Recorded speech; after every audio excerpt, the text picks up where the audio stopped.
We've got the Lakers' rumored plans for making an in-season trade coming up in just a second. But quick reminder for our latest Lakers news and rumors all season long, be sure to hit that subscribe button, hit that notification bell, and if you really want to support the channel, smash that like button. My name is Doug McCain. You can follow me on Twitter and Instagram at DMac_LA. And I want to know from you, should the Lakers look to make a trade earlier than December 15th? Who do you want to see them go after? Let me know down below. But let's get right into it. ESPN's NBA insider Brian Windhorst, he had Dave McMenamin on his podcast, The Hoop Collective, and they talked about the Lakers' plans for an in-season trade. And we heard for so many weeks now that the Lakers were waiting 20 games before they made a move, but now it appears it is going to be longer than that, something in the 26-game range. Dave McMenamin told Brian Windhorst what they feel is realistic is playing 500 ball until December 15th when deals start to potentially open around the league, because that's when contracts that were signed this past summer can be traded. And then maybe you can finally make this mythical draft pick trade that's been talked about for months and months and months, sometime in late December to mid-January, and have that be an additional thrust to the type of basketball you've already been doing, you've already established. So yes, will there be more players available? Will there be a new collection of talent that you can pick from after December 15th? Yes, there will be. Will players and trades potentially come at a cheaper price? Yes, that's true, possibly as well, but I don't think it's anything significant. I think at this point of the season, teams know what they are. They know what they're willing to trade, and still, if you look at what the Lakers can offer, their only true asset is Anthony Davis, and we know that he has been playing out of his mind of late. He looks like he's that perennial MVP candidate that we always knew he was, and he is bringing it. So the Lakers, they're not going to trade Anthony Davis. Now, what do they do have to trade? They have Russell Westbrook. But with Russell Westbrook, even if teams want to take him on as a salary dump, you still have to send players back to match those salaries. And then there are those two first-round picks, 2027 and 2029. But if you look out there, what GMs are going to be so focused on those first-round picks? What type of GMs feel like they have that job security to worry about picks so far in the future? And now there are some other players that you could trade in theory, Kendrick Nunn and Patrick Beverley, but what teams out there want Patrick Beverley and Kendrick Nunn? I have the answer for you, none. So if you're the Lakers in this situation, the longer you wait, yes, you might be able to open up some opportunities for some other players when teams decide they're going to be sellers instead of buyers and they want to try to collect assets any way they can. But at this point, it's pretty clear that if you want to gain some role players, you're going to have to give up some picks, and the Lakers just don't have those requisite picks to make those moves. Now, the one move that they could make, hopefully, if they want to try to salvage this season, is try to find a way to trade for Buddy Hield and trade for Myles Turner, because in that case, you still have Hield under contract. Myles Turner, you would still have his bird rights, and you could still find a way to get an extension done with him and keep him in LA, because at some point, you have to find a way to get assets, and there's not a great free agency class coming up. You've got James Harden, who's not the star that he used to be. You have Kyrie Irving, who has tons of baggage. I could see if he got his act together, the Lakers considering Kyrie. Then you have Chris Middleton, a guy I don't see the Lakers signing. Fred VanVleet. You've got Kristaps Porzingis, Draymond Green, but really no names that are going to move the needle. So if you're the Lakers, if you do make a trade for a Myles Turner and find a way to get an extension done, I would love that fit with him and Anthony Davis, and allowing Anthony Davis to play that four and reducing the wear and tear and not allowing him to get hammered there playing the 5 position. So I do like the idea of a Myles Turner trade. I do still like the idea of bringing in Buddy Hield, or even if you do want to keep Russell Westbrook, trying to find a way to get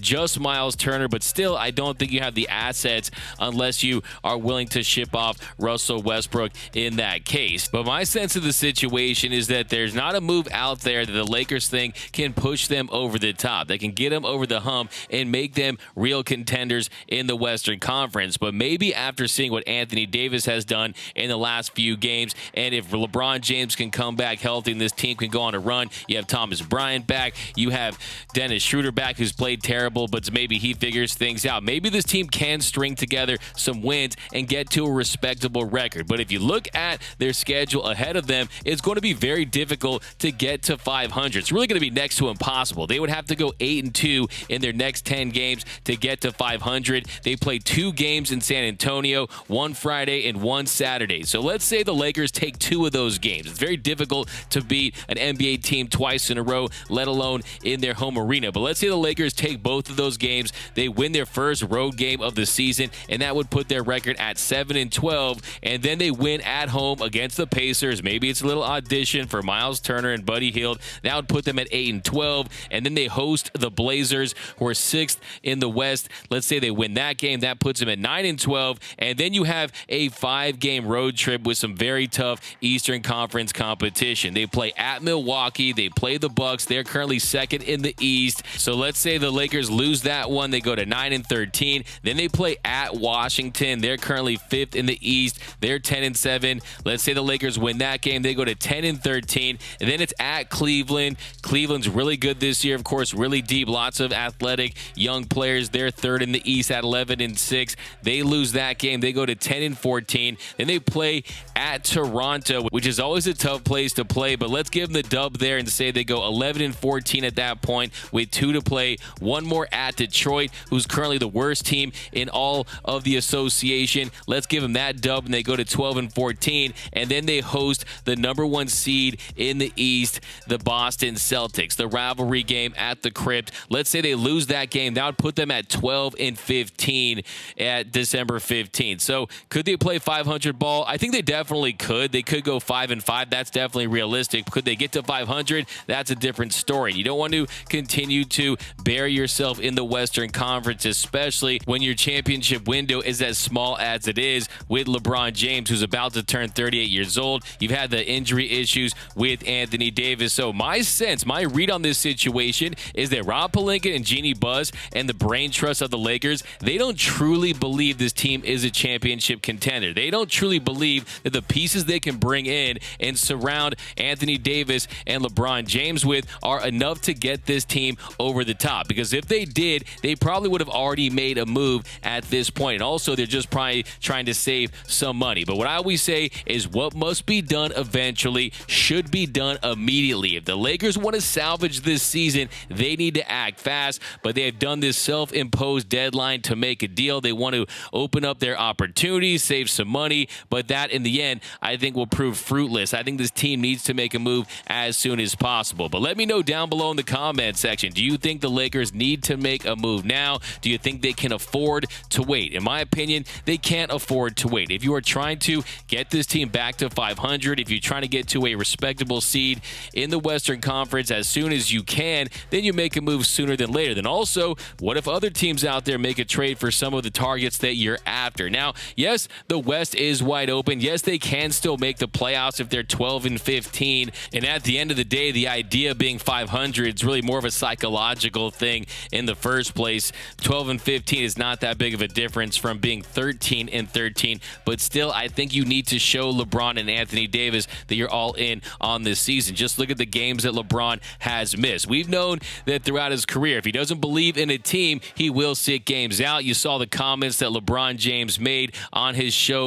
The Shop, where he was talking about Aaron Rodgers and kind of being disrespected by his organization. And I think that LeBron really sent a message there telling the Lakers, hey, you need to give me some more talent to work with. If you want me to cook a 3-star Michelin chef meal, you have to give me better ingredients. So I think LeBron James is out there trying to convince this Laker organization with the recent performance of Anthony Davis that, hey, the time is now. And if you want to win another championship, you should act accordingly. But let me know down below in the comment section. My name is Doug McCann. You can follow me on Twitter and Instagram at DMac_LA. For all the latest Lakers news and rumors all season long, be sure to hit that subscribe button, hit that notification bell. And if you want to see us post even more content, you really want to support the channel, smash that like button. And until next time, go Lakers.